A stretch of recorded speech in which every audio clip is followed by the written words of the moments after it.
हफ्ते वडोदरा में हरनी बोट दुर्घटना हुई थी, जिसके 6 आरोपियों की गिरफ्तारी के बाद सेशंस कोर्ट की ओर से उनके रिमांड मंजूर किए गए थे। इन 6 आरोपियों के रिमांड आज पूर्ण हो रहे थे, तब पुलिस की ओर से इन 6 आरोपियों को रिमांड बढ़ाने के लिए फिर से कोर्ट में पेश किया गया था। आपको बता दें कि ज्यादा जांच के लिए पुलिस की ओर से इन 6 आरोपियों के 9 दिन की रिमांड की मांग साझा की जा रही थी, लेकिन कोर्ट ने इन 6 आरोपियों के 6 दिन के रिमांड मंजूर किए हैं।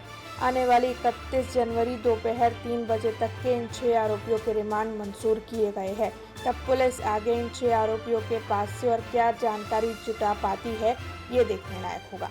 जे हरणी तळाव पर गंभीर बनाव जे बन्यो अने एनी अंदर 12 बाळको अने 2 शिक्षकोનું मृत्यु थयुं, ए केसनी अंदर पोलीसे अगाऊ 6 आरोपीओने पकड़ेला हता।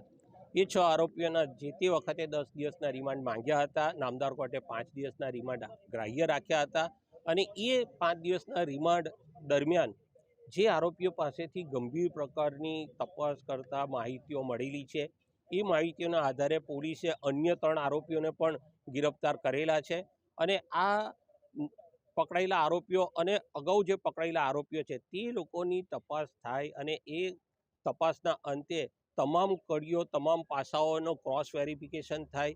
आनी अंदर जेणे पण गुनाहित बेदरकारी राखी छे तेओ कोईपण व्यक्ति छूटे नहीं, एवा संजोगोनी अंदर तपासने વધુ સારી રીતે થાય એટલા માટે તપાસ કરનાર અધિકારીએ ફર્ધર 9 દિવસના રિમાન્ડની માંગણી કરેલી હતી।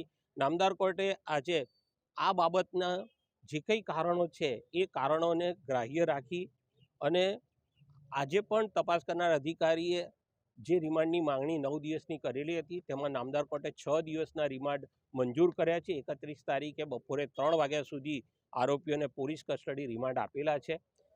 એને ઇન્વેસ્ટિગેશનમાં મૂકી શકે એટલા માટે પોલીસ કમિશનર મારફતે સ્પેશિયલ ઇન્વેસ્ટિગેશન ટીમની રચના કરવામાં આવેલી છે અને એ ટીમની કામગીરી અને જે પ્રકારે અલગ અલગ મુદ્દાઓ આ ઇન્વેસ્ટિગેશનમાં નીકળતા જાય છે તેને વધુ ઝીણવટભરી રીતે તપાસ થાય એટલા માટે ફર્ધર રિમાન્ડ નામદાર કોર્ટે આપ્યા છે। अब खबरों से लगातार अपडेट रहना हुआ आसान। BRG न्यूज आपके मोबाइल स्क्रीन पर आज ही BRG न्यूज की mobile app Google play store और ऐप स्टोर से डाउनलोड करें और खबरों से लगातार जुड़े रहें।